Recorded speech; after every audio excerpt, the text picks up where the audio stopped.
السلام علیکم ورحمۃ اللہ وبرکاتہ۔ آج کا عمل اور آج کا وظیفہ ایک تحفہ ہے، اس سے کوئی کم نہیں۔ بہت سارے ساتھیوں نے کال کی کہ ہمیں کچھ ایسا وظیفہ بتلائیں جو ہمارے گھروں کے اندر تنگی ہیں، اس کے لیے، خیر کے لیے، برکت کے لیے، جادو کی کار کے لیے۔ آج کا جو وظیفہ ہے یہ انشاءاللہ ان تمام غموں سے نجات کے لیے ہے۔ آپ کا کوئی بھی مقصد ہے، کوئی بھی آپ پر پریشانی ہے، اگر شادی ہوئی ہے، اولاد نہیں ہوتی تو وہ اس وظیفے کو کرے۔ کاروبار ہے اور کاروبار چلتا نہیں، وہ اس وظیفے کو کرے۔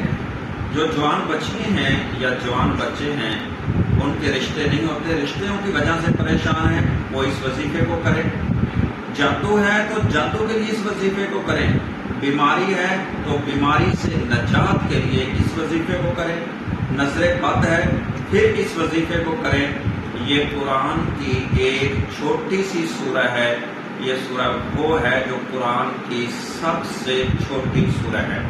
اس سورت کا نام سورہ کوثر ہے۔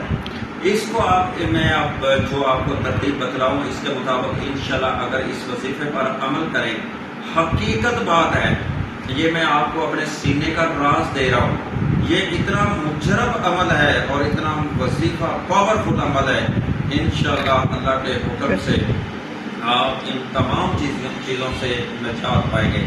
یہ سورہ کوثر آپ اس کو چلتے پھرتے پڑھیں۔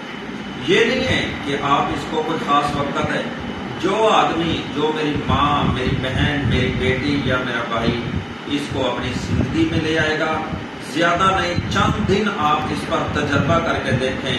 جو کہتے ہیں کہ ہم کاروبار کی وجہ سے پریشان ہیں یا کسی وجہ سے بھی پریشان ہیں، وہ اس وظیفے کو کر کے پھر مجھے بتلانا، انشاءاللہ آپ کی زندگی کے اندر اتنی خوشیاں آ جائیں گی اللہ کی رحمت سے، اور جو بھی آپ پر غم ہے وہ انشاءاللہ ان سے نجات مل جائے گی، تمام پریشانیوں سے نجات مل جائے گی، اور آپ کی زندگی کے اندر خوشیاں اور نعمتوں سے اللہ تعالیٰ آپ کو نواز دے گے انشاءاللہ۔ السلام علیکم ورحمۃ اللہ۔